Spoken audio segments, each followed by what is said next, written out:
Okay, so before I start, I would like to get some background about you.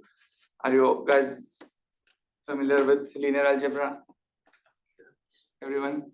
Yes. Quite familiar, okay. Not familiar? Okay, you might have trouble following. You might want to get a refresher on linear algebra. So, but I will be going over very basic things. So I hope you will be able to follow. Do you guys have any background in quantum physics or quantum computing? Physics computer science major, so I like studying quantum computing. I did learn a little myself. Okay. So the way we have decided to structure the discussions and office hours are like for every 3-week interval. First 2 weeks I will be holding office hours, and every third week will be a discussion session where I will be doing a revision of some basics things and taking some practice problems. So I originally planned to go over postulates of quantum mechanics, hoping that professor would be covering that beforehand, but professor is a little behind on the schedule. So I will be covering postulates of quantum mechanics before professor, but I hope this will help you follow lecture better.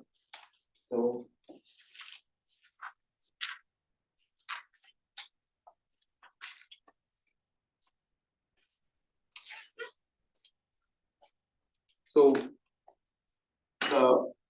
how do we describe any physical phenomena, a quantum mechanical physical phenomena, mathematically? So we have 4 postulates of quantum mechanics, and those basically govern how we mathematically describe a quantum system. So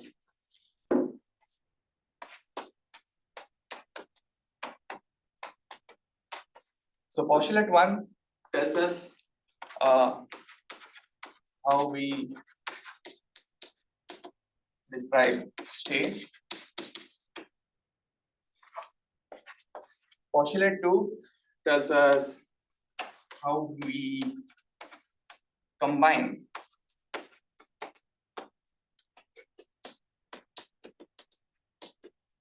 multiple systems. If you have, let's say, 1 electron and 1 photon, how do you describe both of them together is governed by the second postulate. Postulate 3 tells us how a state or a quantum mechanical system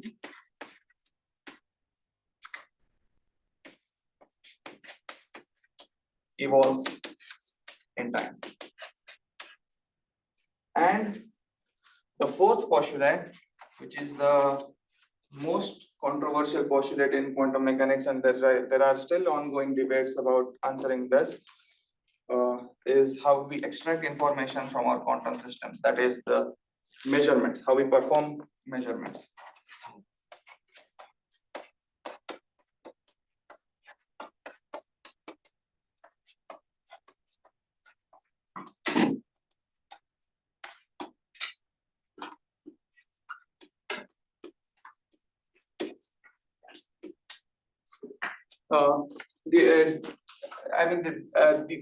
There are different ways people write postulates. Sometimes people combine first and second postulate together and they only give 3 postulates. I think professor follows the same, but I will be going like this, splitting the postulates into 4 different parts. So I will try to go through postulate 1, 2, and 3 today, and then we will check postulate number 4 in the next discussion session. And in the meantime, if you guys have any questions or if any terminology you are unfamiliar with, please stop me and ask, because it's important to understand all the terminology. If I'm saying something like, say, if I'm mentioning Hilbert space, if you go to Hilbert space, please stop me and ask what that is, because that would be useful down the line.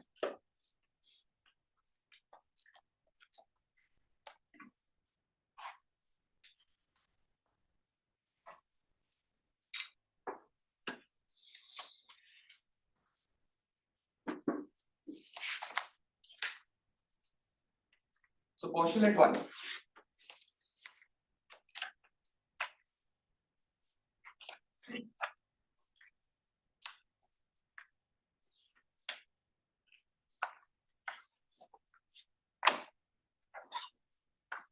Postulate 1 tells us that every unit vector in a Hilbert space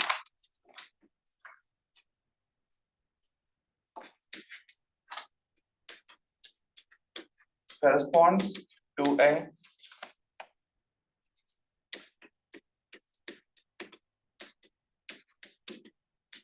possible state of a system.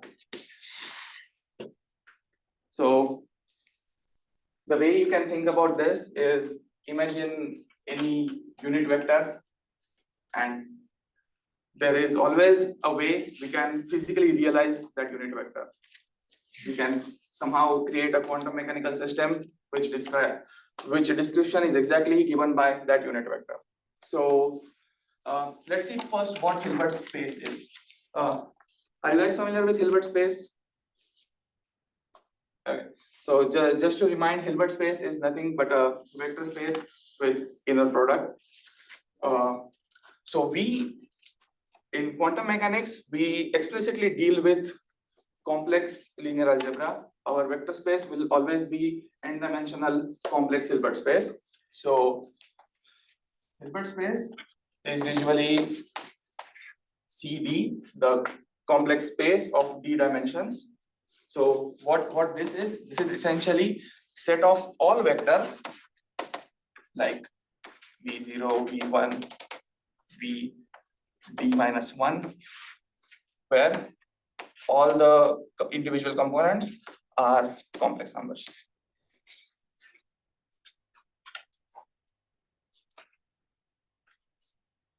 When we talk about qubits,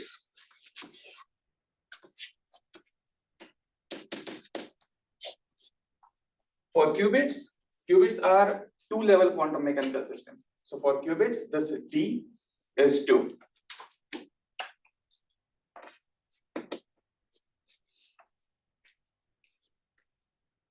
So the vectors are basically two component vectors where both the components are complex numbers.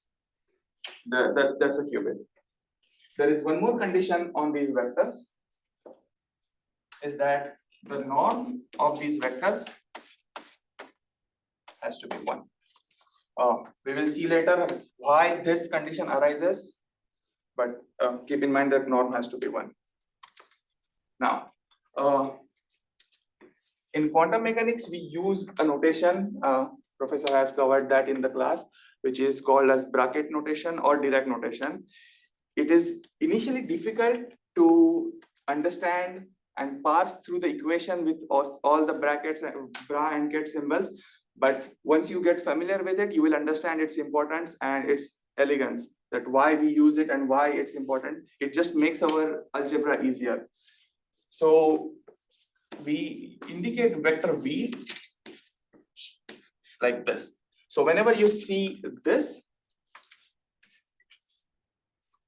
think that this is a vector of whatever length with unit 1, vector of n d number of components depending on what system you're talking about, and this will have always unit 1 length. Okay, and so this is what we call as ket, and then there is another thing which is bra, which is essentially the Hermitian conjugate of kets.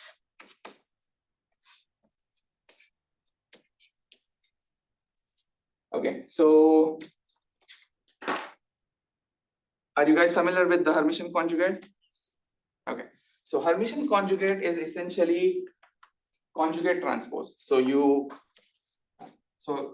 let me write it here.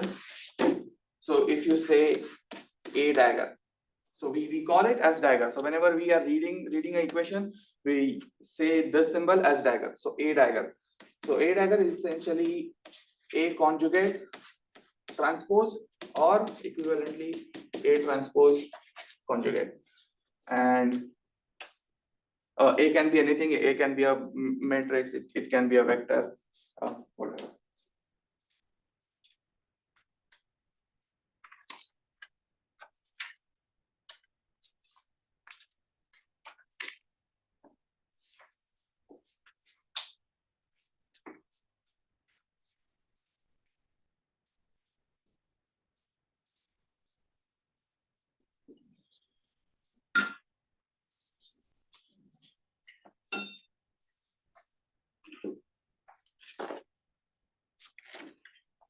Now let's see how we do the inner product.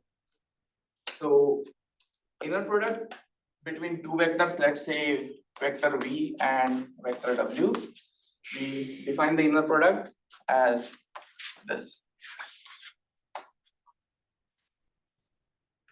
So if your vector v is, let's say, v0, v1, v minus 1, and similarly vector w is w0, w1, wd minus 1, because we are in d minus 1, because we have d components, because we are working in d-dimensional Hilbert space. So we explicitly write this as, so this will be the dagger of this, Hermitian conjugate of this. So you basically take the transpose and then you take the complex conjugate. So this will be a row vector with all the components conjugated.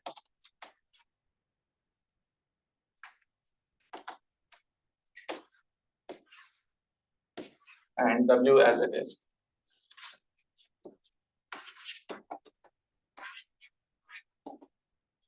And then this is essentially like a dot product. You just multiply this, add this. So this is sum over k equal to 0 to d minus 1, vk complex conjugate. These are the components of this, and multiplied with the components of W. And this is your inner product.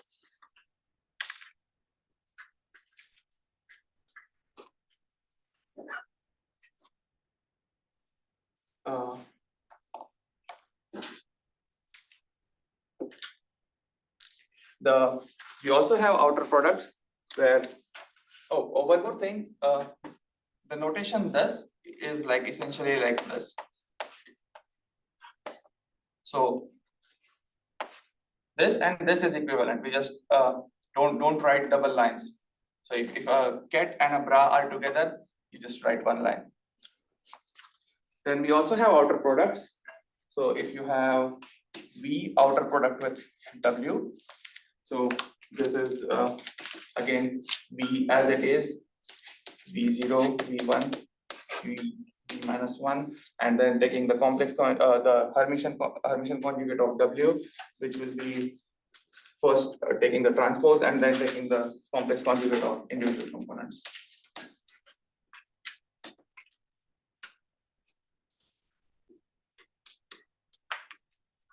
So this is n by 1, this is 1 by n. So what should be the answer? This will be a n by n matrix. It might seem abstract now why we are talking about this, but when you will be doing algebra, solving questions, you will see why do we care about outer products, inner products, and all these notations.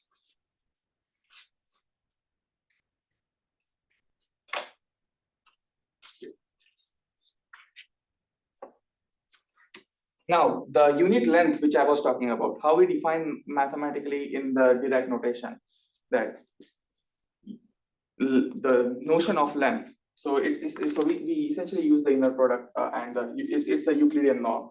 So the norm of get V is under root inner product with itself, inner product of a vector with itself, and this has to be 1 for this to be a valid quantum state.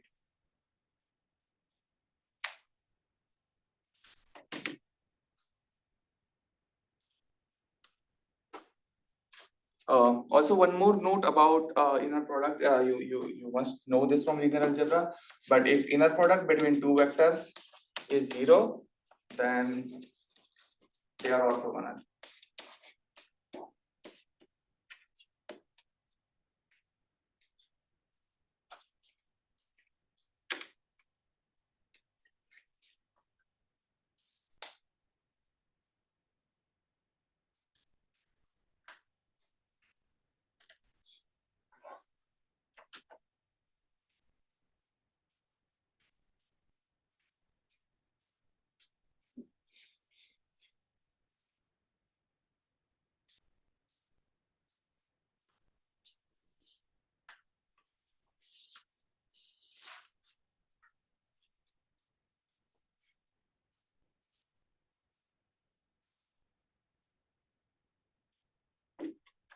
I'm out of chalk.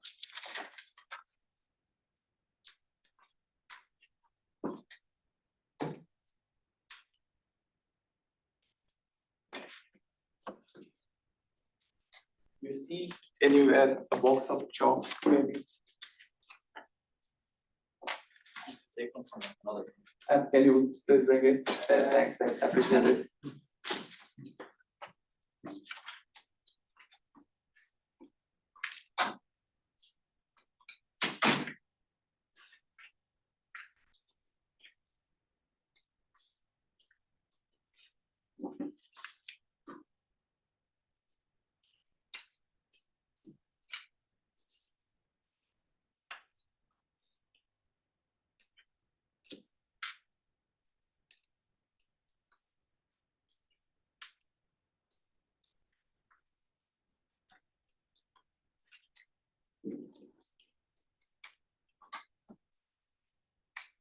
Thanks.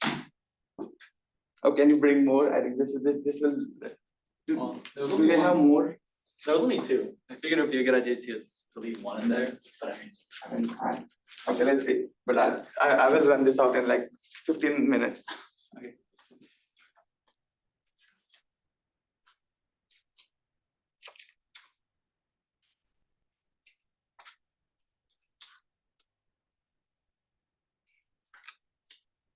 So a vector, when we describe it in a Hilbert space, we always describe it with regards to some basis. So whenever we write a vector, it's always with regards to some basis, and which are usually orthonormal. So what are the orthonormal bases? So it's a set of vectors which are all unit 1 in length, and they are all orthogonal to each other. So let's take specific examples of Hilbert space for a qubit. So Hilbert space for a qubit, let's call it H. It's a 2-dimensional Hilbert space, and so it will have span with 2 vectors. Whenever you're doing computation, you're free to choose any basis. Usually we work with these bases, and we usually refer to these as computational bases.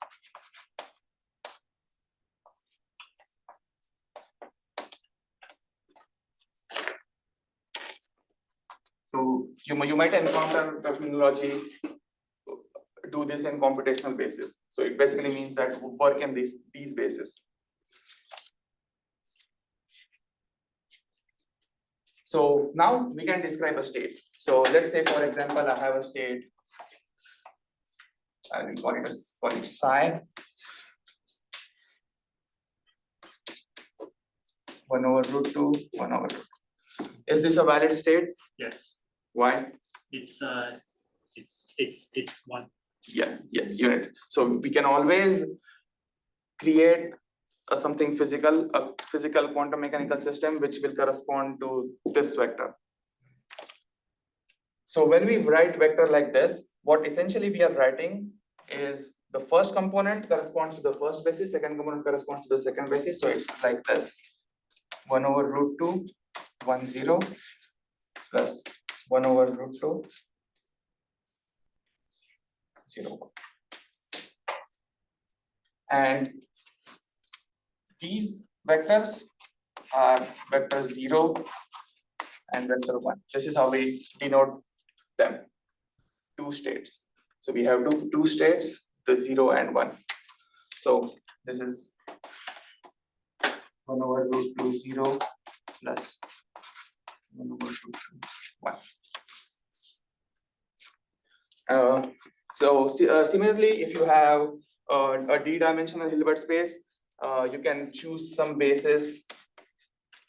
So your Hilbert space will be span of, let's say, k's which go from 0 to d minus 1, and then you can describe any vector as linear combination of the basis vector. So the linear combination of basis vector, you can write it like this: sum over d different components, where each component will be the vk component and your basis k. So for d is equals to 2, this basically becomes v0 0 plus v1 1, and then you have two coefficients. Now this is what we call it as a superposition.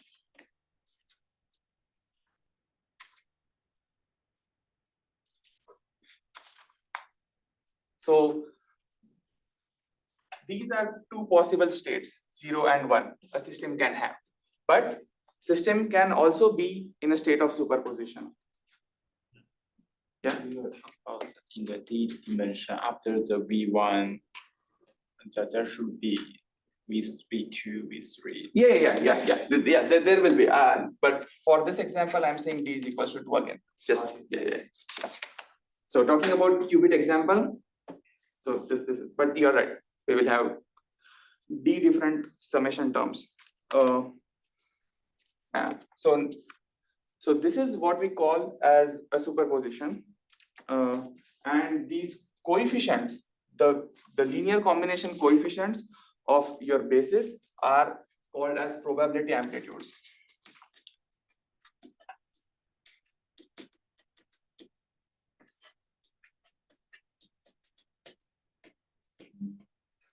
We will go into measurement in depth when I will cover fourth postulate, but for now, assume that when we measure this state, we either see state 0 or we either see state 1. And with what probability we see those states depends on these coefficients of superposition. And the probabilities of seeing 0 is v0 squared, absolute v0 squared, and the probability of seeing 1 is absolute v1 squared. These are the probability, and that's why we call these as probability amplitudes. And now you can see that these probabilities must sum to 1, and that's from this we get the condition that our states need to have length 1. It's just the consequences of, it is just a consequence of the need for probabilities to add up to 1. I have a question. If it is supposed to be like superposition, does it have to like v0 or like either like maybe in the qubit example, like v0 and v1 should not be like neither of them should be 0, not non-zero, right? Like either of like both of them should be not non-zero. Yes, for it to be a superposition, both of the coefficient have to be non-zero. Yes. Otherwise, it will be either in state 0 or 1. It won't be a superposition. Yeah. By the way, they can be complex. Yes, they can be complex, and that's why we take the absolute value, the norm of it, and then square it. Okay, let me give you a question now.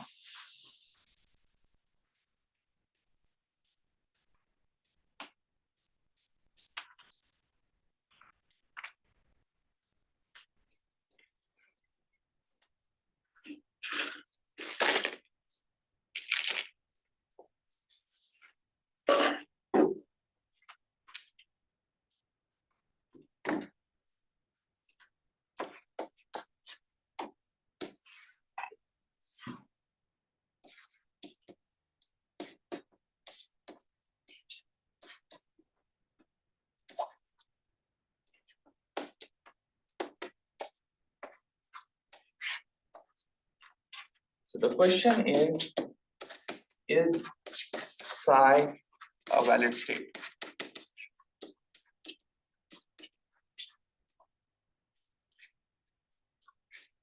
Try working this. How will you approach this?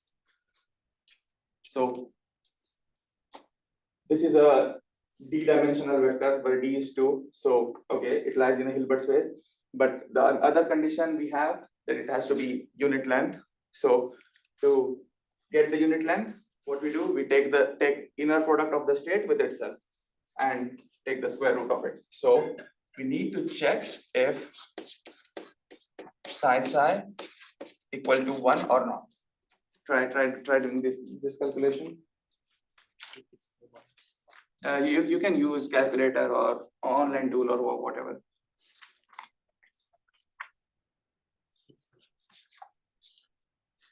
Remember, to get the bra, you have to transpose and also you need to take the conjugate.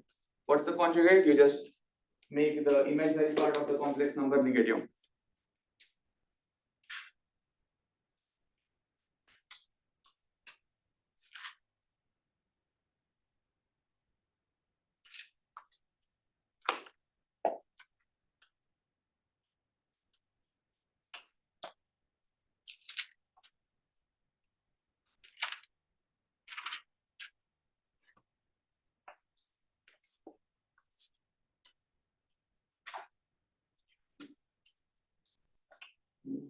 I'll try. You get like four, 5 jobs. Yeah. One of the classrooms should have a job. Okay. Okay. Thanks, I appreciate it.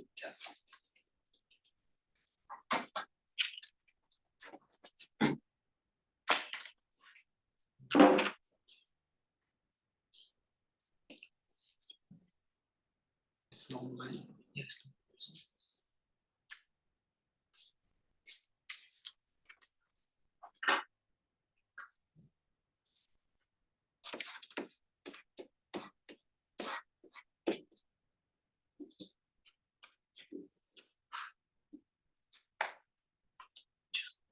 Excuse me, just a question. Just to make sure if I want to get it in the product of myself, I just multiply with my conjugate. Yeah. So first write out the bra, psi bra. And then the kit.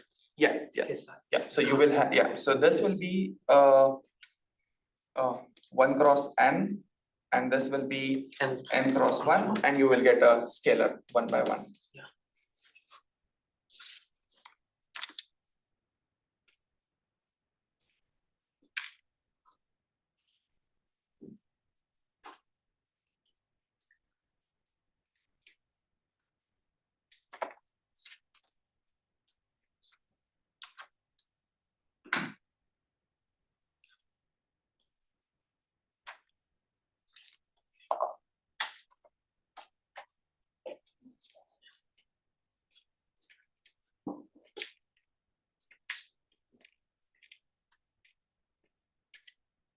Anybody done with calculation? it's normalized. Okay. I'm now just waiting for chalks.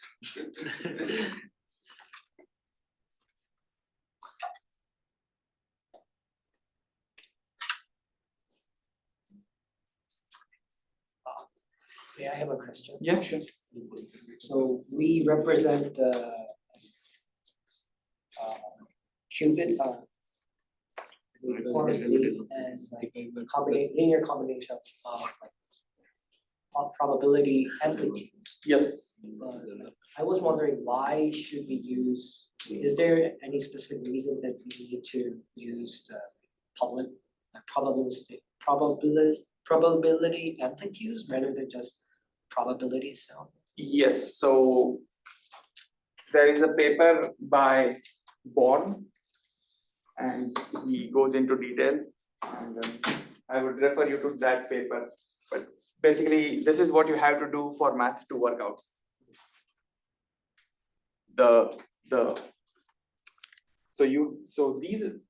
I'm yeah, like basically, like I wanna know like what is the difference between the probability amplitude, like what the amplitude. So probability amplitude is those values are what happens when there is interference. So these are waves, right? So when there is interference, the whatever constructive interference and destructive interference happen, it happens between the probability amplitudes, which are the square root of the probability. So those values determine the constructive interference, destructive interference, and the resultant state. But when you measure it, the measurement is the probability of the measurement corresponds to the square of the linear combination coefficients. So that's why both of the values are important. The square root of the probabilities and the probabilities themselves. And that's why we have the probability amplitudes instead of the direct probabilities.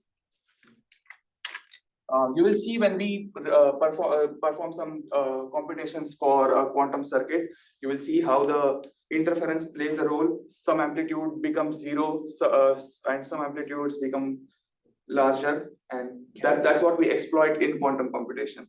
That we try to, so we have the superposition of all the possible states, and what we try to do is we try to make all the coefficients of the linear combination zero other than the answer that we want. That's the basic approach of quantum computation. We suppress all other coefficients, and we will only bring up the coefficient which corresponds to our answer that we want to compute.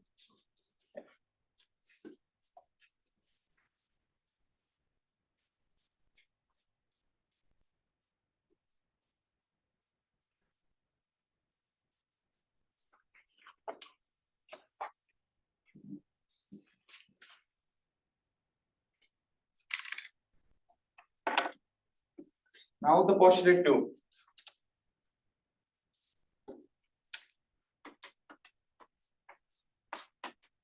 Given two quantum mechanical systems with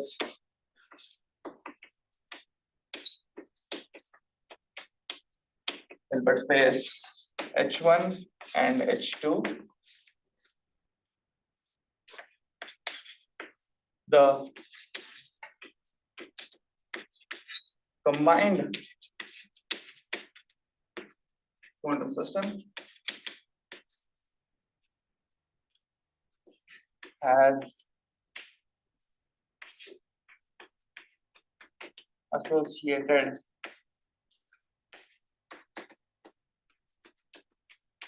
Hilbert space H, where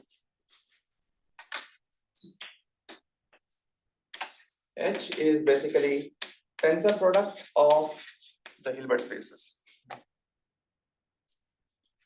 Okay. So you have one qubit, you describe it with a two-dimensional vector. You have second qubit, you describe it with another again two-dimensional vector. But how do you describe the state of both of the qubits together? So this is the postulate which tells us how we do that. So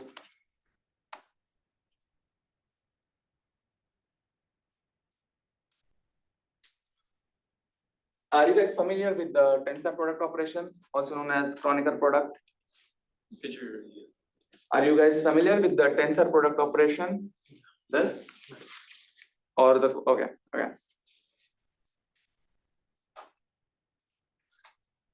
So bear with me. I will first write some technical stuff, and then I will then you will get an idea of what actually the tensor product is. So you have the two systems which corresponds to two Hilbert spaces H1 and H2. So let's assume that H1 is spanned by some vectors vi, where I goes from 0 to d1 minus 1. So this Hilbert space is d1 dimensions. So dimensions of Hilbert space H1 is d1, and then you have Hilbert space H2, which is spanned by basis wj's, where j goes from 0 to d2 minus 1. The dimension of H2 is d2. Then the combined Hilbert space H will be spanned by all the possible tensor product combinations of individual bases. So Pi tensor product Wj, where Ij starts from 0 and goes till d1 minus 1, d2 minus 1, and dimensions of this Hilbert space will be d1 times d2.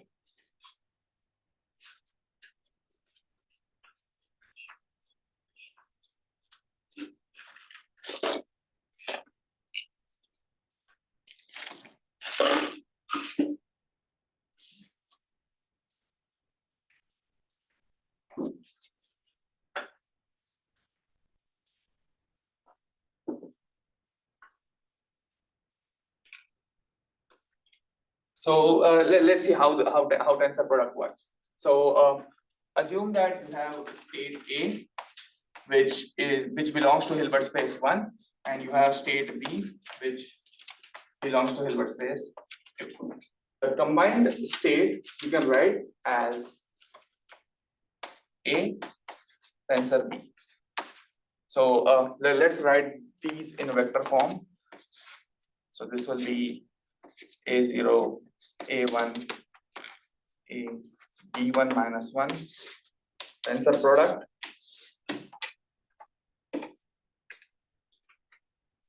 B1, D0, B1, B, D2 minus 1. So how we do the tensor product? Basically, you just take the whatever the whole thing you have on the right side and you just write it here and then multiply the first coefficient. So let me write it explicitly. So this is essentially like you have A0 and then you have whole of B vector. A1 whole of B vector. A D1 minus 1 whole of B vector. So if you expand this, you will get first coefficient as A0, B0, A0, B1, A0, B, D2 minus 1, and this will go on till A, D1 minus 1, B, D2 minus 1.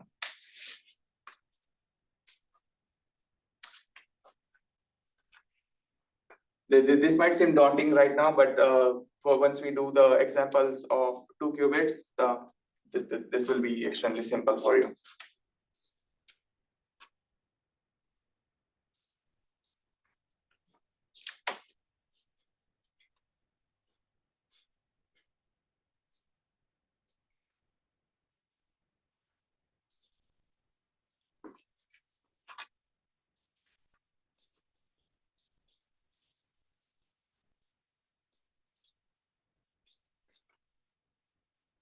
So now let's see example of 2 qubit system. So you have H1 same as H2, which are both C2, because we are saying that both of our systems are qubits. And let's say we are working in the computational basis. So they will be spanned, each of them will be spanned by 0 and 1. Okay. So what will be the span of H, the combined Hilbert space? H, which is H1 tensored with H2. So if you remember from what we just saw, span is basically taking all possible tensor product combination between bases of both of these.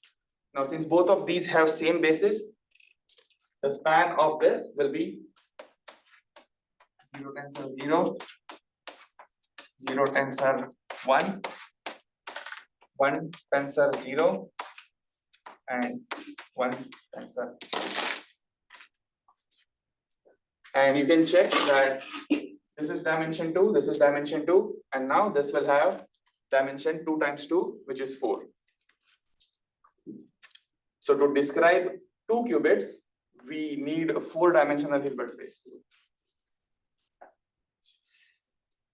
I got a problem problem. Mhm. I heard that the tensor product is not commutative. Yes, it's not. Yeah, but if we, at this example, if we switch the H2 and H1, it's the same.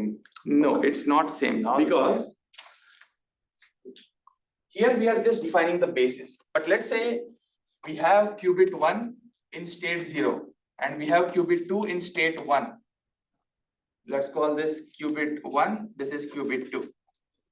This is not same as qubit 1 being in state 1 and qubit 0 being in state 0, qubit 2 being in state 0. That is a property, like, it's like, but it's like always, it's not always true though. There is like sometimes things, sometimes like, if qubit 1 tensor qubit 2, so if it commutes and things will change, then we will think that something is wrong, but it's not the same thing, so it's like more nuanced. I don't get your point. So Let me think of a way I can say this. Like when we say they don't commute, doesn't mean that they are not always not unequal when they commute. There is a commutator that evaluates if, the commutator is with observables, is with operations, yes, but commutator has nothing to do with the states. Yeah. So true. Okay, when two observables commute, then yes, you observe first, the first observable first, then second or second, and then first. It doesn't matter in terms of observable, but commutator has no role in terms of states. yeah.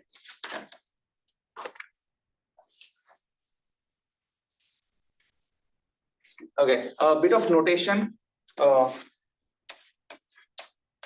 We work with many qubits, so we don't always want to write this. So we usually ignore the tensor product. So whenever you see two kets side by side, it's basically vector tensor with vector. Whenever you see this, also we sometimes even condense this more, and we just write it as 0, 0. And we even condense this more and just convert this binary into decimals, into base 10 number. So let's see. So let's compute all the bases.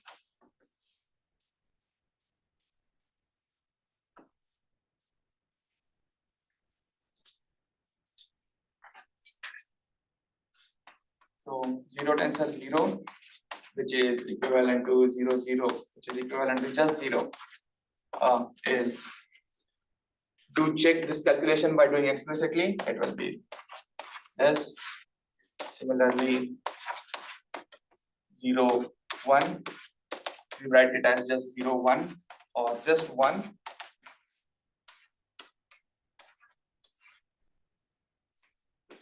One tensor with 0, 1, 0, which we write it as 2.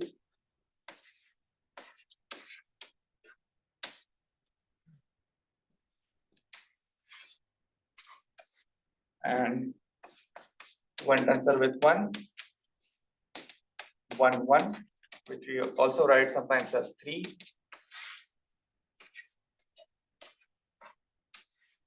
Okay. Perform these explicit tensor calculations, so you will also get familiar how to do the tensor product, and check if your answer matches with what I have written.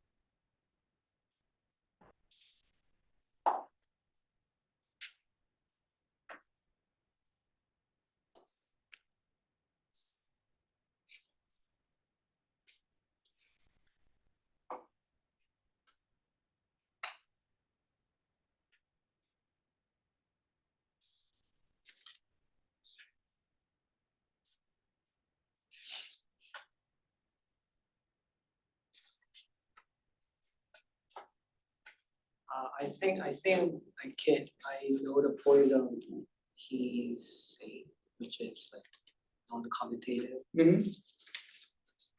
Because like it is like tensor product itself is not commutative, Yes. but like H1 and H2 in our examples, which is a qubit example, the qubit Hilbert space, like H1 and H2 are same. So they seems to be like commutative. The Hilbert spaces are same, but when we are talking about state, you have two qubits.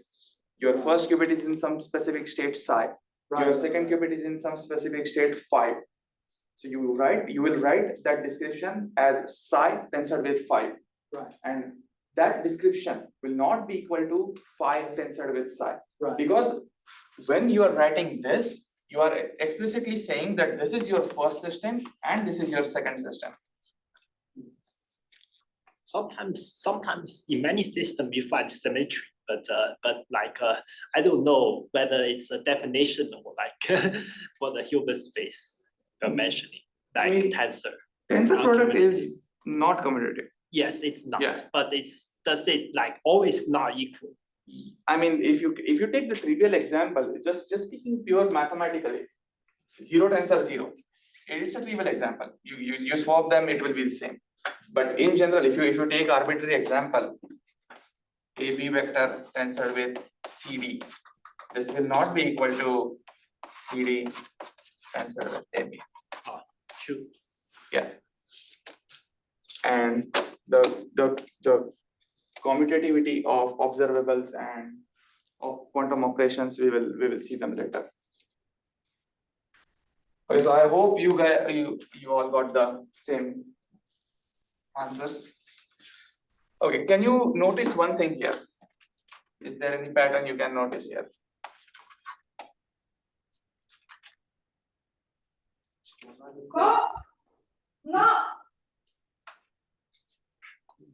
Somebody on Zoom apparently seems they accidentally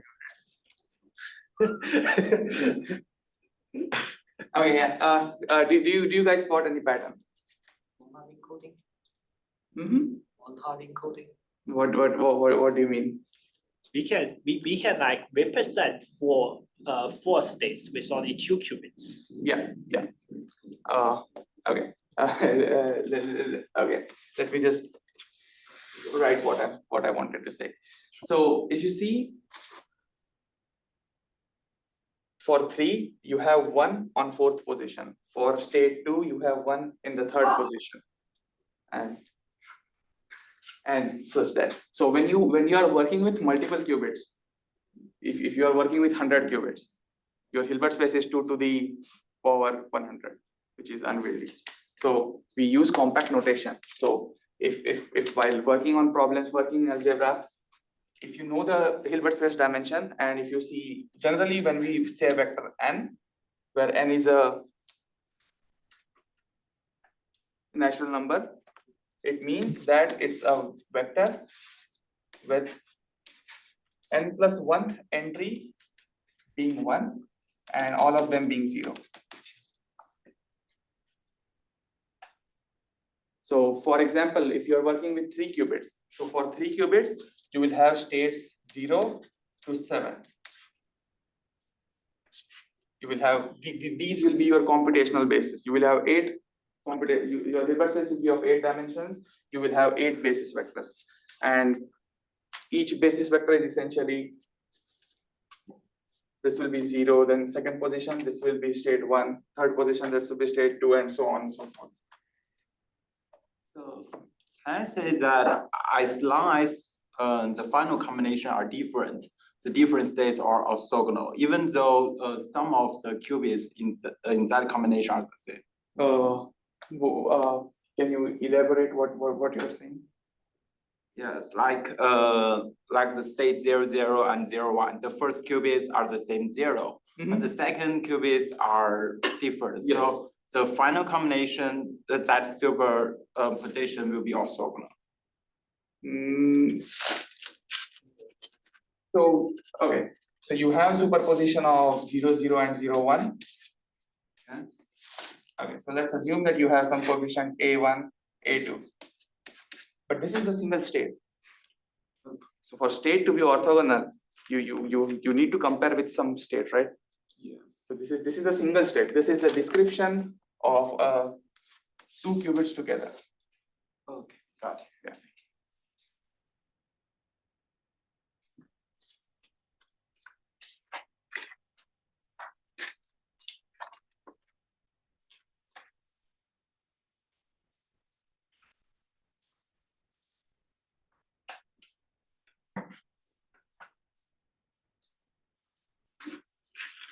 So we saw that how tensor product works for vectors, and tensor product works in a similar way for matrices. We deal a lot with matrices. Essentially, any quantum operation, any quantum gate you perform is a matrix, specifically a unitary matrix. We will see that in third postulate. But let's just see how we use tensor product for matrices. So let's say you have matrix A with components A11, A1n, AN1, ANN, and you have B matrix with components B11, B1n, M. Let me change this.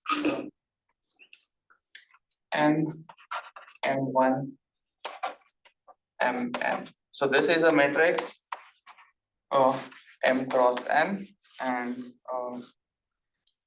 you have B11, B1Q, B, P1, and B, PQ. So this is a matrix P cross Q. Okay.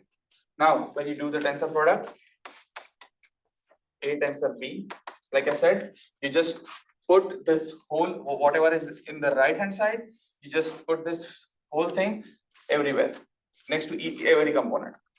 So it's like you have A11, you will write B, the whole of B matrix. And similarly, A1N, the whole of B matrix. Sorry, just a question. Will it become like a matrix? Technically it's matrix of matrix, but we well, what we are describing here is Kronecker product technically, and tensor product is a bit different than that. It's like you are extending into third dimension, but for sake of this course, let's say it's not matrix of matrix. You just multiply it and then you have single matrix. That's it. We will see examples. You will see. Yeah, I'm the first doing technical stuff, and then I will do examples. So I hope things will become more clear.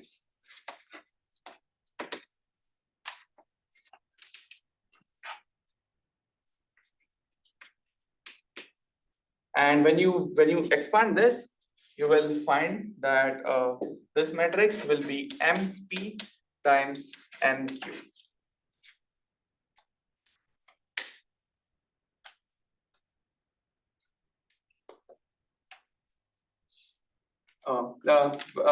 When we will, after this we will do 2 by 2 matrices examples, and you will see how exactly this works. It's exactly same how we did with vectors.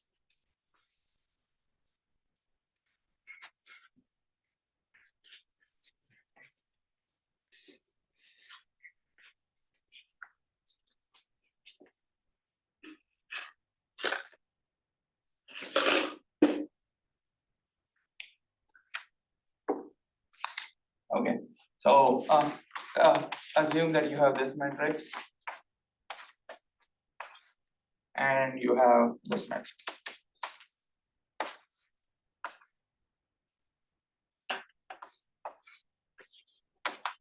And you want to calculate X tensor Z.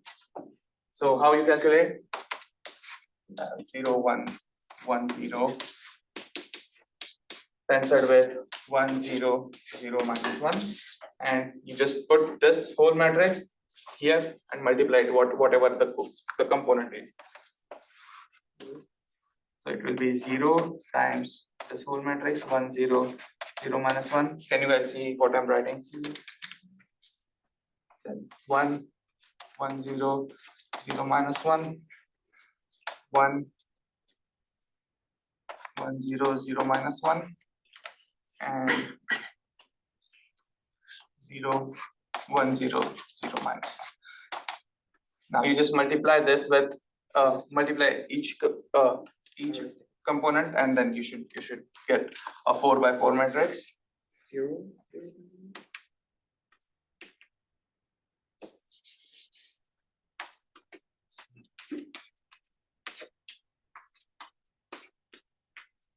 And you will have this matrix.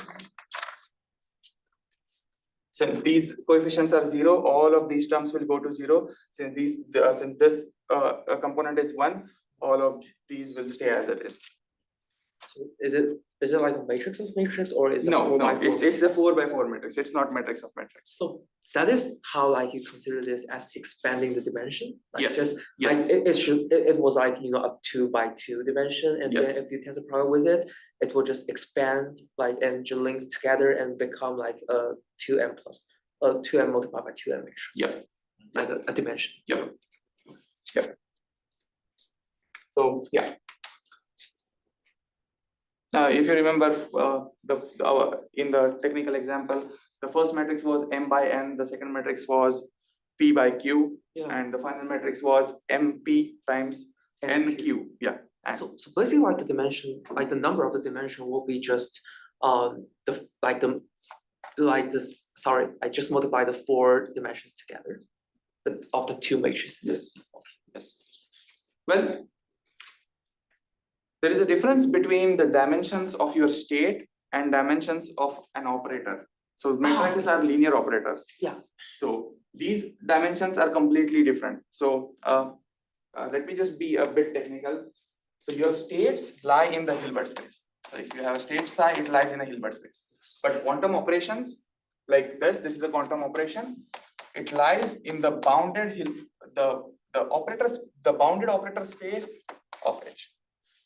So Bounded. yes, so if this H1 is, think of this H1 as all 2 component vectors, and this think as all 2 by 2 matrices. Why is that then? Why is the boundary even bigger than the spaces? No, it's a bounded operator space. For now, ignore the bounded thing. It's operator space of H1. So all the linear operators acting on these vectors. It's set of that. Don't worry about it. If you do things, you apply the operator times the state, so you Yes. have a matrix times a vector. Yes. So that's the combination of the operator and like the Yes, matrix. Also, yes. that's why it's expanded. Yes. Basically, just do vector. Oh yeah. Yes. So we will be for this course, we will be explicitly working with square matrices. If you have 2-dimensional states for 1 qubit, if you have 2 qubits, you have 4-dimensional states, then your operators will be 4 by 4. And so on and Just so in forth. square. Yeah, if you have n qubits, your Hilbert space will be 2 to the power n, and your operators will be 2 to the power n by 2 to the power n square matrices. 2 to 2n. Yeah. For n qubits, Hilbert space will be 2 to the power n. But we won't be that worried about this because we are basically focusing on the computation itself instead of like the Yes. zero map. Yes. Zero maps. Okay, so try this. X tensor x. Calculate x tensor x. Let me know what you get. X, you mean that one? Yep. Or that one? Yep. The same matrix, tensor it with itself.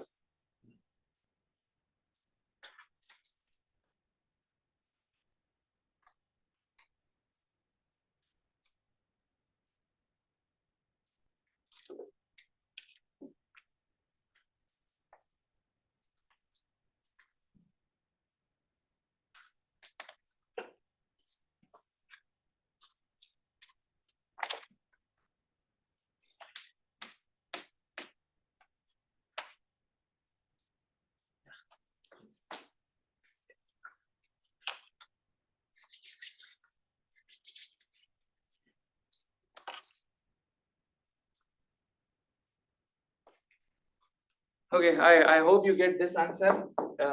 If you have any troubles, let me know. Let's take 10 minutes break and be back at 3:10.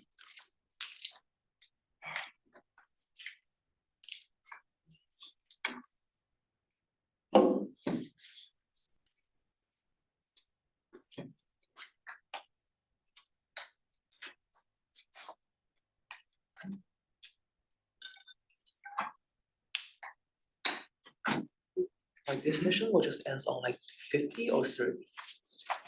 Let's see how much time we need to finish third postulate.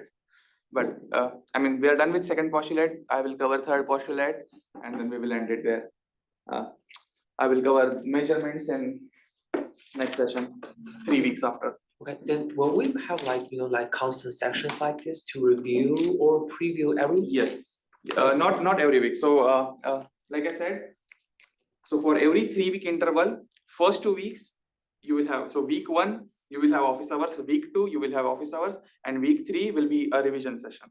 And this will keep on repeating in interval of 3 weeks. Okay, so it will be just like a review Yes, review. So of the past 3 weeks. yeah, review and practice problems. So for now, since you don't have enough basics of mathematics taught to you, so that's why I'm doing review. But from once you are familiar with all the mathematics, most probably we will be doing exercises. Practice problems. Perhaps we can do something like using the IBM, like a quantum computer, play around with it. Sure. Yeah, we can do that. I mean, it depends on you. So these sessions are extremely flexible. If there is like you guys want me to cover any specific topic, you might not have understood well during the lecture or whatever it is, you can ask me. I can cover, try to cover that. Yeah, okay, so just I know it's a bit like weird, but do you like receive your email like at weekends? Because like there's like the homework is due like next Monday. Yeah, I do. Yeah, but I may have some problems. Is it possible for you to just look at them? Okay. Yes. Yeah. Usually I respond to emails and try to respond to emails in a couple of hours, unless I'm Yes, really busy. as long as you reply, that is Yeah. good enough for me. Yeah. That's fine. But do mention CS 575 in the subject. Sure. So I would just I have separate filters where all email gets filtered. So I don't keep any message unread. Yeah. I'll just add a bracket like in the title to make sure that you know it's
And since it's zero, it is a handle. It is or it's not. It is in general because it cannot. Yes. That's it. Is it? That's what it says. Yep. Yeah, but from this I just have a quick one question. I just think. No, that is zero. It does not mean like that these two are basically the same.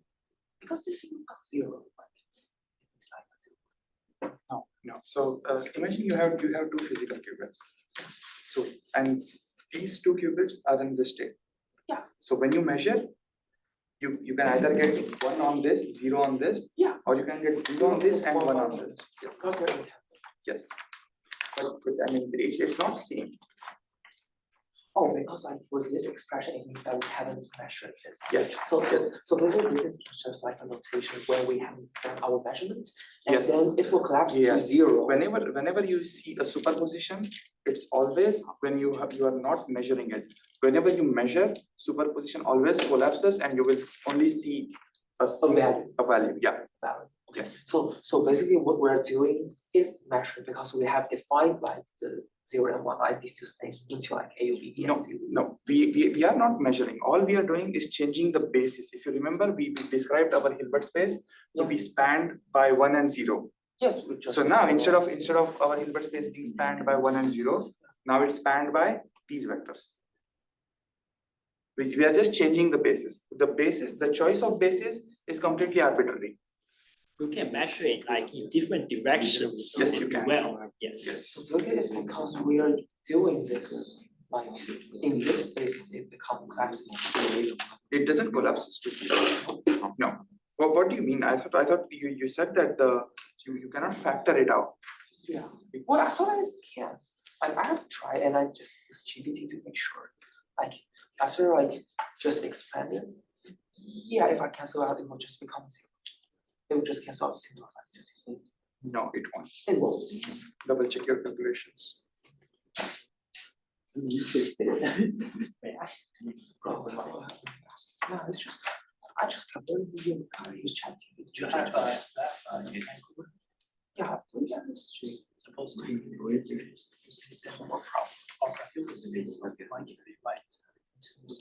Oh, okay. No.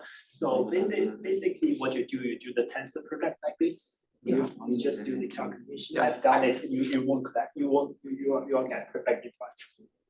oh, because like It's still symmetrical, but it's much.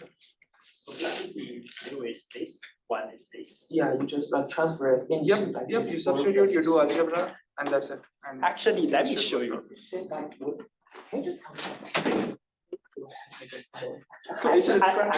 So what does ChatGPT say? it says like it will ChatGPT must have done some arithmetic mistake somewhere. I use my quantum GPT and it is correct. Oh, nice, Yes. nice. So basically you can try this out. Yeah, like your own one. my own one. Quantum GPT science. I developed this by the way. So without it, but no. Account. I will just make your own username Yeah, I will just and just copy paste there. wait a minute, you just what model would you use for it? I use the engineer version of GPT-4. So my I saw that it's not allowed. It's allowed for commercial? Oh, it's not commercial use. So it's like- not commercial, it's Oh. research. So basically Go like ahead, yes. oh I don't even know I It's- thought that it's- it's just not If really you want useful. more token, just ask me, it's free. And doing identity means doing nothing. So you are doing nothing to your second qubit. So you made And here you are doing nothing to your first qubit. Yes, it's on and quantum performing GPT H operation to your you can second check qubit. it out. So if you are science, yes.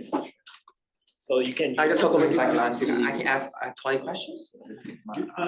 So basically, if you use 4, it I can forgot use what- 5. Yeah, So yeah, basically, what you This do, can be you have a discussion, you can like comment What- on what- these, what do you want? comment If I on do a these consumption? questions, and then you can. Oh, yeah, if you But perform if you the run out, explicit just calculations, shoot me an email, you get and different I'll give you. methods. And where's the contact? Yeah, and You So have they a are contact different number? operations. yeah, I'm wondering about Yes, the like, build this is function the- and Oh, the So Sean at Okay. basically you can Kind of, follow so me, so there is a I difference I between can see you. state, Yeah, sure. wave functions and and You state. developed it like this But semester? states and vectors Just for are this the same. course?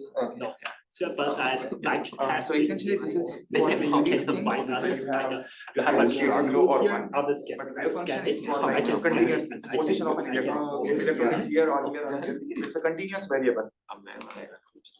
Position can be any, so Yeah, for from arbitrary origin, your electron can be at 0.18 angstrom unit or 0.12 angstrom. No, I won't say like it's that complete, but it's good enough. It's good enough for this.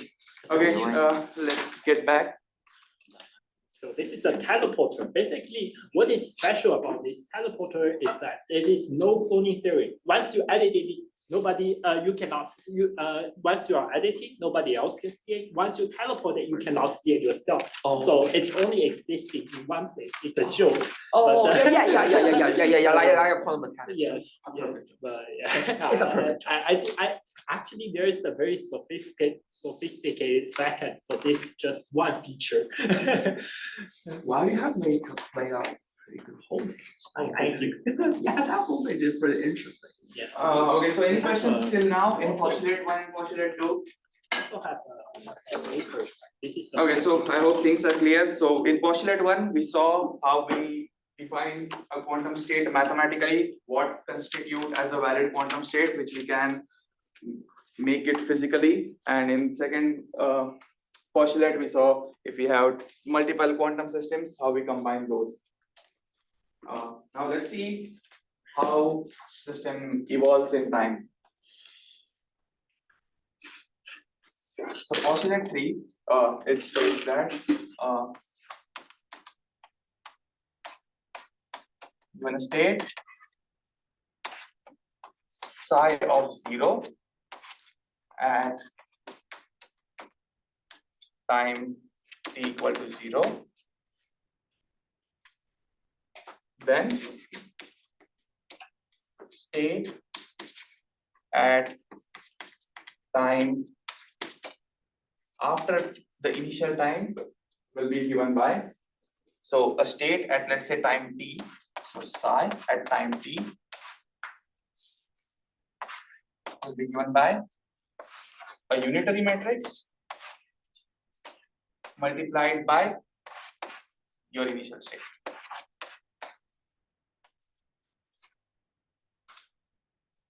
So where u of t is a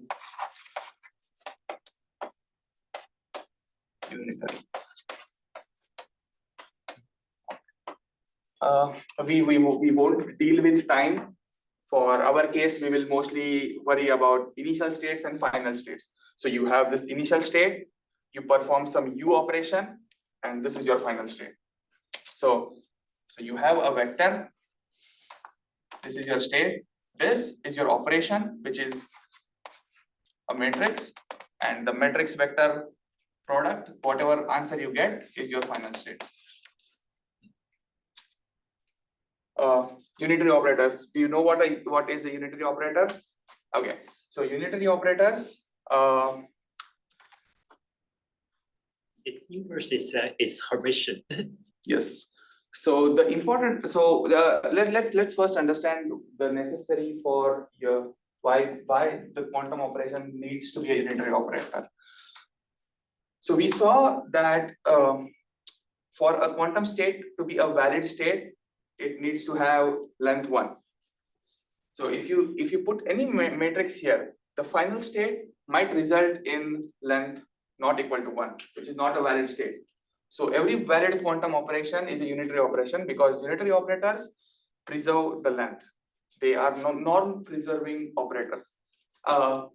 Terminology, when I say operator, it basically means a matrix. Operators, matrix, linear operators, they all mean the same thing. Just a side note, you don't have to worry about it. But where do we get this from? you might have heard about Schrodinger's equation. So this is a Schrodinger's equation, which is a differential equation. Don't worry about it.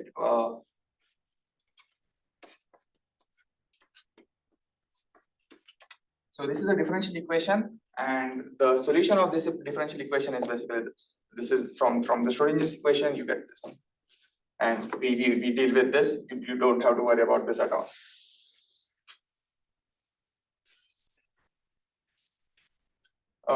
One more thing I will like to point out here is every unitary matrix, you can always write it as e to the power I h.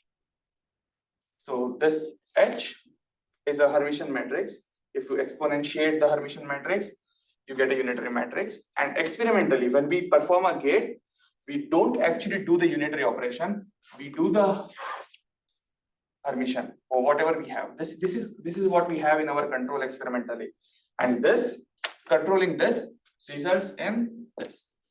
Just a side note, again, you don't have to worry about this. Okay, so now let's do some quantum circuits example. So we show quantum operations as we perform some gates. Gates means some specific unitary operations. You have some qubits, and then you perform some specific gates on specific qubits, and then you have the final state. So for example,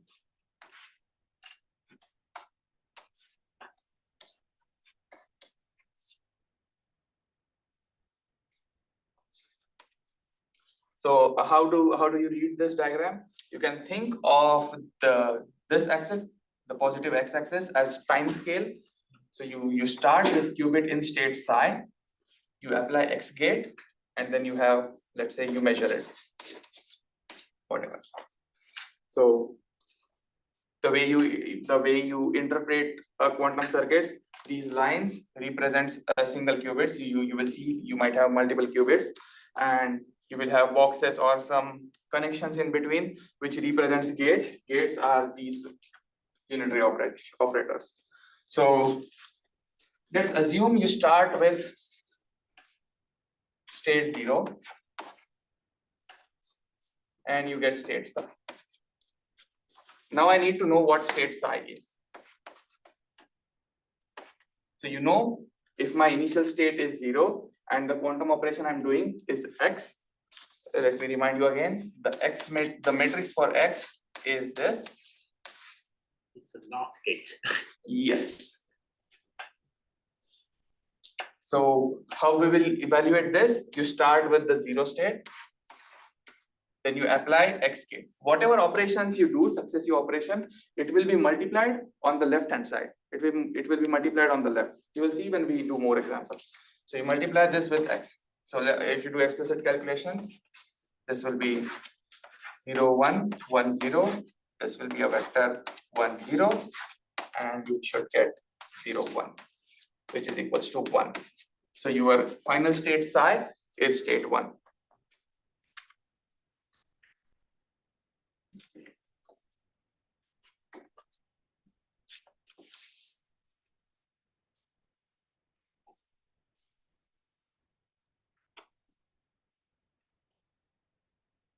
Again, assume you start in state 0.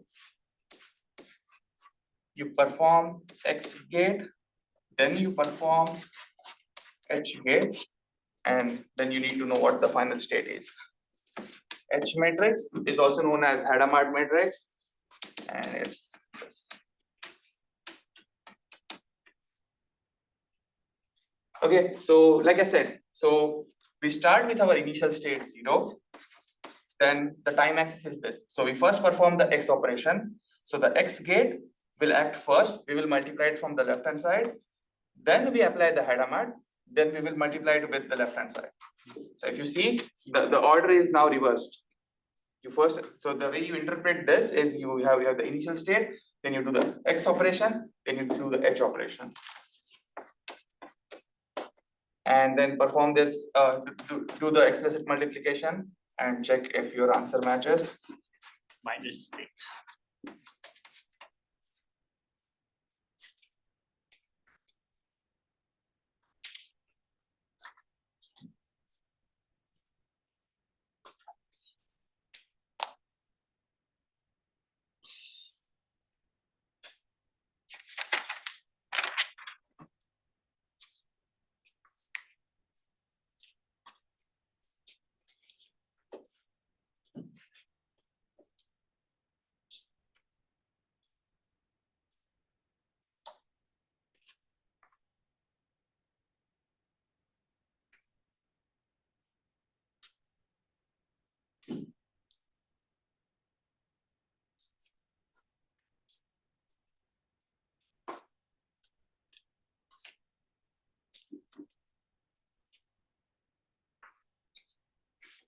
Now let me tell you a trick, how we can do this quickly, like he did probably in his head. If you are familiar with linear algebra, you know what this first column in a matrix corresponds to, what second column in a matrix corresponds to. It essentially tells us where the basis goes after performing this linear operation. We are working with basis 0 and 1. So our 0 state after performing x will become this. Our 1 state after performing operation will become this. Similarly, our 0 state will become this. You have this coefficient on the outside, remember, and your 1 state will become this. So if you can see, on x operation, your 0 goes to 1 and your 1 goes to 0. This is state 1, this is state 0. And then here after the Hadamard gate, your 0 becomes this, which is also known as the plus state, and your 1 becomes this, which is also known as the minus state. So you can follow 0 acting on x, so 0 becomes 1. Now you have 1, then so at this point your state is 1, then 1, so Hadamard acting on state 1 becomes the minus state, and minus state. So you can think of this for any quantum gate. Whenever you see a matrix, you can think of individual columns as where the basis vectors goes, where the basis states goes. Now let's see examples of 2-qubit gates. So this was these were 1-qubit gate. Now let's see a 2-qubit gate.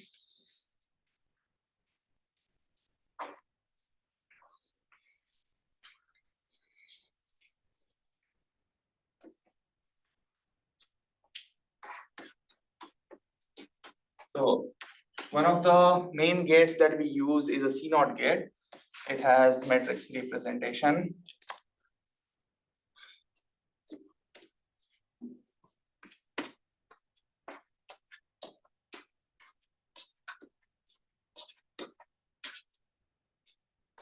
Now, what are our bases? This is a 2-qubit gate. So for 2-qubit, what are our bases? If you remember, our bases are 0, 0, 0, 1, 1, 0, and 1, 1. Now, you can just, by seeing the matrix, you can see how this gate will act. So 0, 0 becomes this, which is essentially just the 0, 0 state. 1, 1, 0, 1 becomes this, which is essentially the 0, 1 state. 1, 0 becomes this, which is a 1, 1 state. So 1, 0 becomes 1, 1, and 1, 1 becomes this, which is 1, 0. So 0, 0, 0, 1, 1, 0, 1, 1. So why this is a controlled knot? So for a controlled knot, you have a control qubit and you have a target qubit. So this is a matrix representation for a C0 where your first qubit is your control qubit and the second qubit is your target qubit. So the way this gate acts is, if your control qubit is 0, it does nothing. If your control qubit is 1, it flips whatever the second qubit was. So 0 is the control qubit, it does nothing. So 0, 0 stays 0. 0 is your control qubit, again it does nothing, it stays the same, 0, 1. Now your control qubit is 1, so it will flip whatever the second qubit is. So your first qubit doesn't change, the control qubit doesn't change, but the target qubit will be flipped. So it becomes 1 and 1, 1 becomes 1, 0. And you can see it's the same. The way we represent this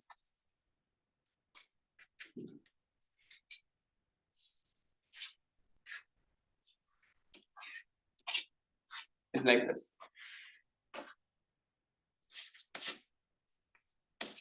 So this will be your first qubit, this will be your second qubit. Wherever this dot is, this is your control, and wherever you see the plus in a circle, this is your target qubit. And this is how you represent it in a circuit. And I believe Professor covered this circuit in class. Are you all able to calculate what will happen with this circuit? Entanglements. Yeah. Okay.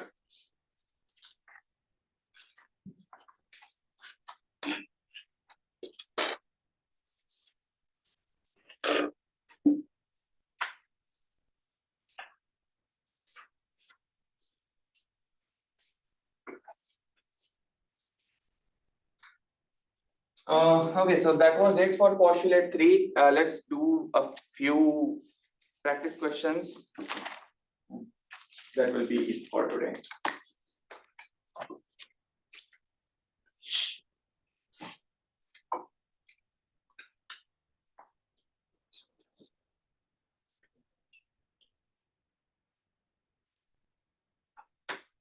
Oh, wait, one more thing. I forgot.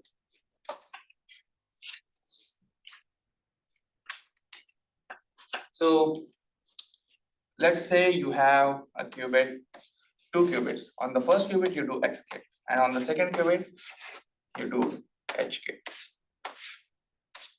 How will you evaluate this circuit? They are not, they are separate.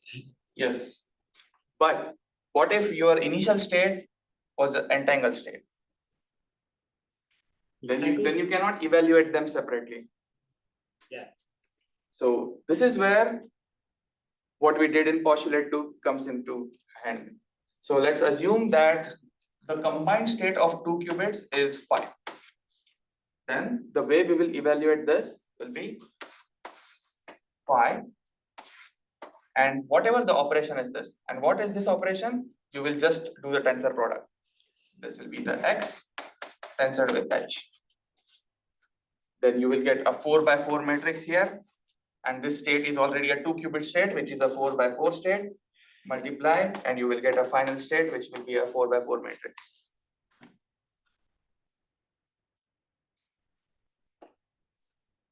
So if the previous circuit that I just erased. So at this state, before applying the C0, how will you represent this operation? So whenever you are doing nothing on a qubit, you can just represent it as identity. So this operation, you can represent it. So let's say you have a state 5. So you have a state 5.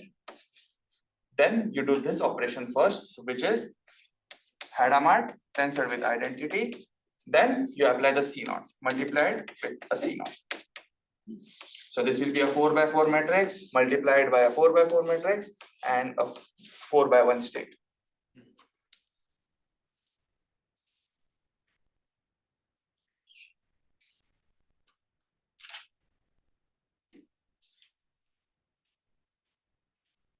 Sorry, I still like, Mhm. I still don't get it. Would you mind just say that, like explain again? This, okay. Let me write it better. Yeah.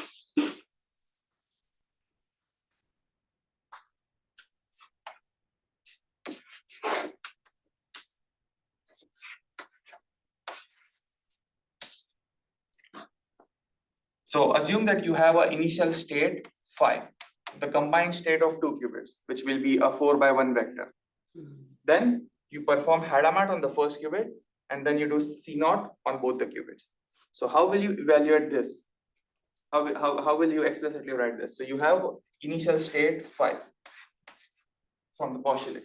This is our initial state. Then you multiply operations, keep multiplying on the left hand side, and then you get the final state. So first, at this point, first operation you are doing is Hadamard on the first qubit. Yeah. But this is a 2 qubit state. Yeah. So you need your quantum operation to be a 2 qubit operation, which is a 4x4 matrix. Yes.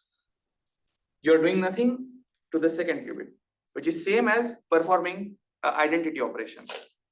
Identity on any state psi is just sum. Identity matrix multiply by any vector, you get the same vector back. Like, why would you do this? Why would you do the identity here? So you need a 4x4 matrix, right? Yeah. So to get the Hadamard is a 2x2 matrix. It's a 1 qubit gate. Yes. So the operation that you are doing here is Hadamard on the first qubit tensored with identity on the second qubit. This is how you mathematically represent it. Yeah, okay. Yeah, so this is a 2 by 2 matrix tensored with 2 by 2 matrix, and the whole operation you will get a 4 by 4 matrix, Yeah, but which the is value. equivalent to doing this, that you do Hadamard to the first qubit and do nothing to the second qubit. And then you do this Control now. next operation, yeah, see now.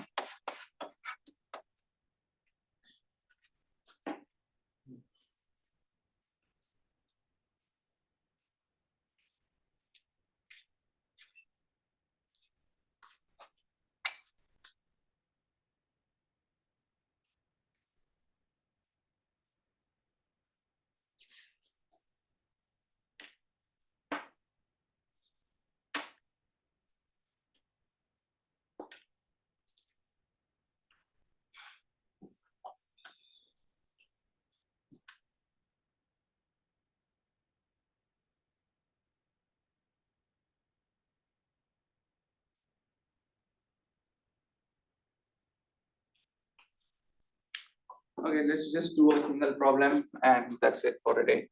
So let's assume you have 2 qubits and you are performing this circuit.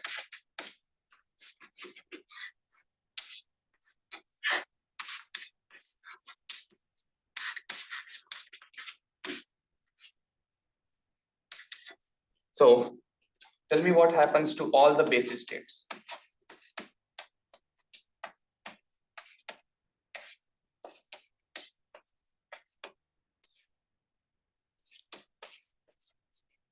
Calculate what happens to all the basis states. So how will you approach this? So we know that the final state is whatever operation you perform here multiplied with the initial state. So how you calculate whatever operation you perform here? The first step, you time the time goes from left to right. So you are first performing Hadamard on both the qubits. How you represent it? H tensor H. Then you are performing CNOT. Then you are again performing Hadamard, tensor Hadamard. Yes. And whenever you will evaluate this, you will get a unitary matrix which corresponds to doing this whole operation. And then you just multiply that unitary operator with each of the vectors and you get the final state.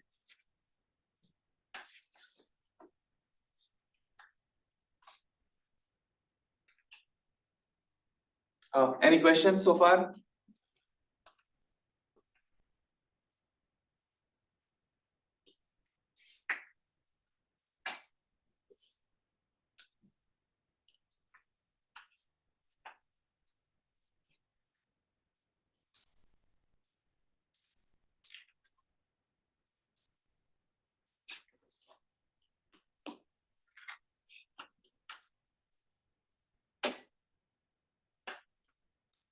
One.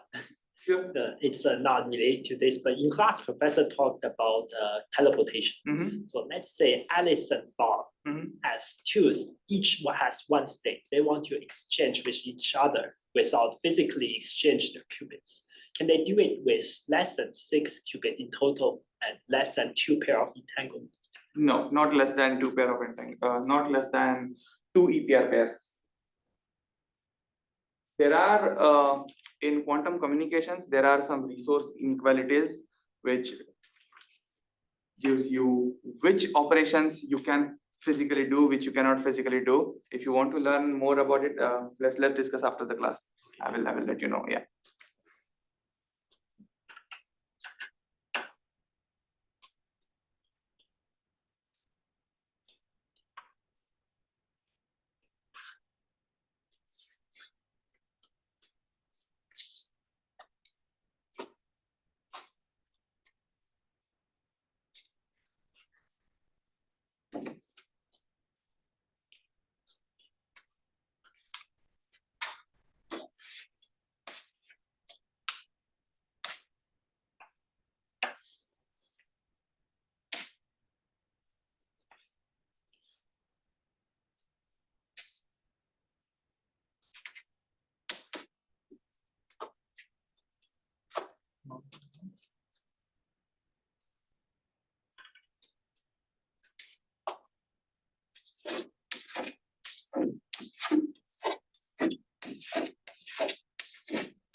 if you remember the trick that I mentioned, you don't need to explicitly do matrix vector multiplication.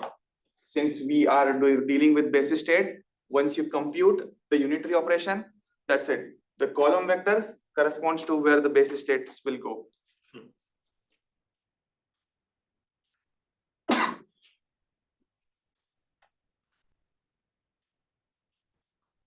So 0, 0 will go to this. 0, 1 will go to this. 1, 0 will go to this. And 1, 1 will go to this.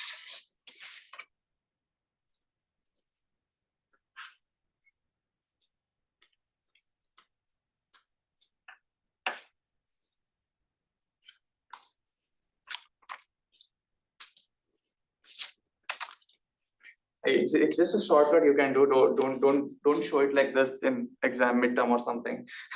Write it explicitly if you are asked to evaluate a circuit.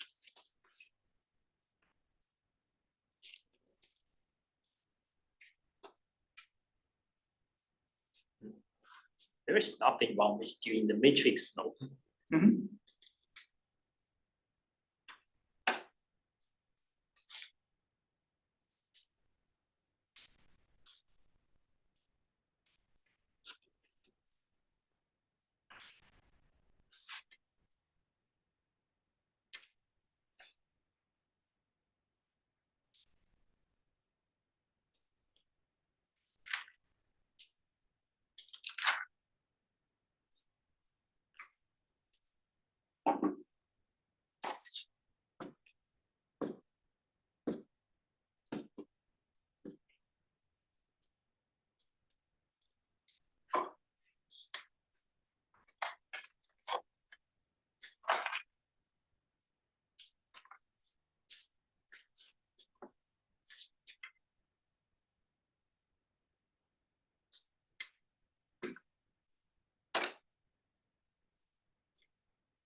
So if you observe, I hope you are done with the calculation. If you observe, the 0, 0 goes to 0, 0, 0, 1 goes to 1, 1, 1, 0 stays 1, 0, and 1, 1 goes to 0, 1. If you observe here, this is like you have control on your second qubit, target on your first qubit, and you're doing a controlled NOT. When your second qubit is 0, you're doing nothing. Your second qubit is 0, you're doing nothing. But if your first qubit is 1, then you're flipping the second qubit. If your first qubit is 1, then you're flipping the second qubit. So this circuit is essentially doing a reverse C0, where your control qubit is the second qubit and your target qubit is the first qubit. And that's it for today. In the next session, which will be on week 6, we will be going over fourth postulate measurements in detail. And if we have time, we will talk a bit about quantum mechanical phenomena such as superposition, entanglement, uncertainty principle. Talk about that in a brief. And if you guys have any suggestions, if you want me to cover any particular topic in next session, do let me know. Okay.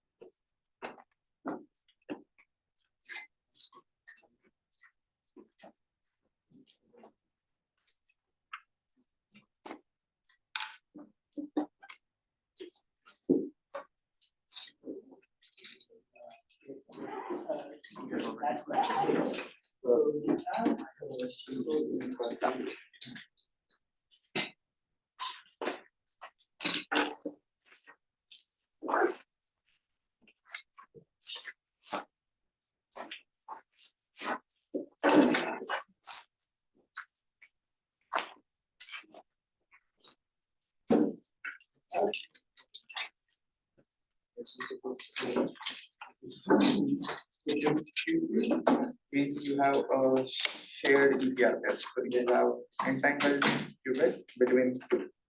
And this Q arrow Q means you are transferring one qubit to another person to teleporting. Yes. So if you have one teleportation use, one channel usage, that will always be better than having an EPR pair.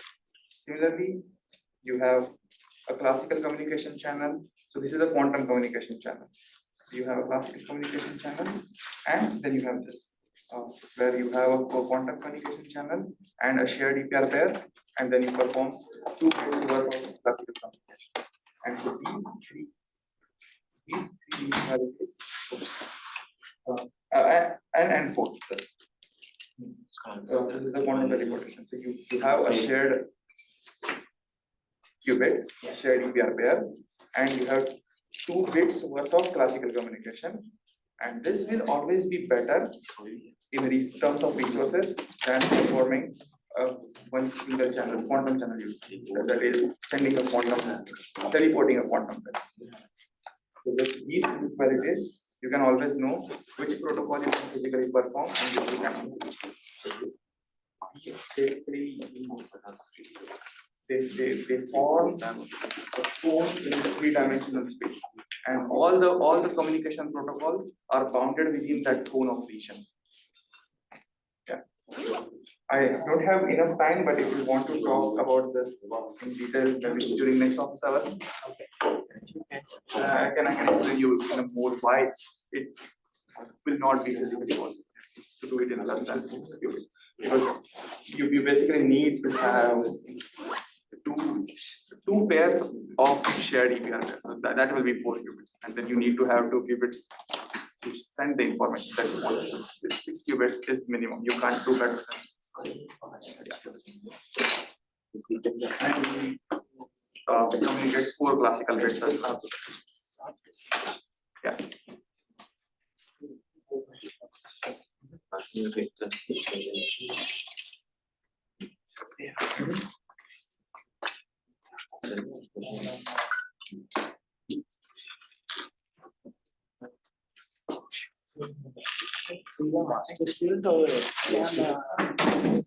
Which I'm applying to PhD.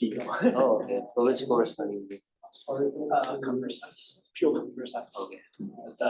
Because either my undergrad here, I'm a physics and computer science student, so many physics students my capstone. I mean, it's better to argue. If you remember from the first postulate, what does the first postulate tell you? And the second subject.